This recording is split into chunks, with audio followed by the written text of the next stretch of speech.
下说，这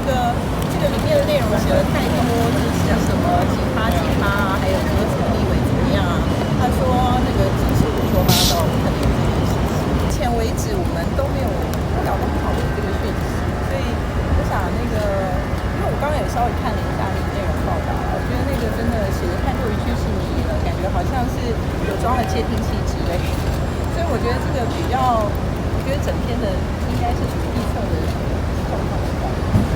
但柯市长有讲到3分真7分假，3分真对柯，有可能是哪一部分？有可能是记者的。里面其实我觉得有太多的这种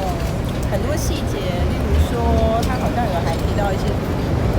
我觉得其实以常识判断都可以理解说，就算有见面这件事情，大概也不可能会讲到复杂。我觉得这个事情真的，小姐，这真的是属于太过于小说型的。我刚刚稍微短暂的跟他碰面，那他是没有提到这件事情。那我是有跟他说，可能今天是有一个这个媒体的报道，那他也没有回复内容。那他就说这个事情是太过于惊人的，然后不太想让人知道是这个媒体写的脚本是什么。所以我想说这个部分可能真的应该说政治小说的情况如果要有很多啦。所以双方确定有见过面吗？这个部分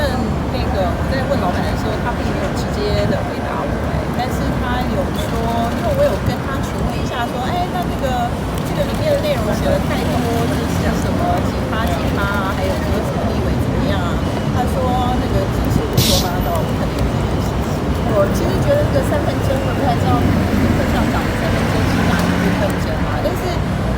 就我们后续，比如说有被交办的事情，假设说要做那么复杂的事情的话，可能我们必须有很多准备嘛。那我们现在并没有说接到董事长通知，让我们做一些什么样的准备。所以我觉得，这个还是以剧本的形式居多。不过周刊也是有写到，您也在现场，甚至我没有在现场，真的没有。所以8月1号晚上，我可以去查一下我8月1号晚上在干嘛，但是应该我这个在现场。今天我们其实主要是在谈说，因为取消了明天我们的88风灾的活动嘛，那他今天其实找我们主要是要问说，那他们台风准备做的怎么样啊？那这个活动如果明天没有主办的话，是不是延期，还是说要用什么样的方式？那因为他还是蛮关心这边的灾民，然后应该说不是灾民啦，已经现在是我们的盟友，他还是蛮关心，就是10周年了。那如果说没有办活动，那我们有些什么样的替代性的做法？其实主要保障比较好。如果延期他会去吗？延期有可能，就是说现在他其实不排除说他要去高雄参加这个帮忙国的风灾的一个纪念的活动，只是说因为农场毕竟大家都是农人，而且家里也要照顾。那因为台风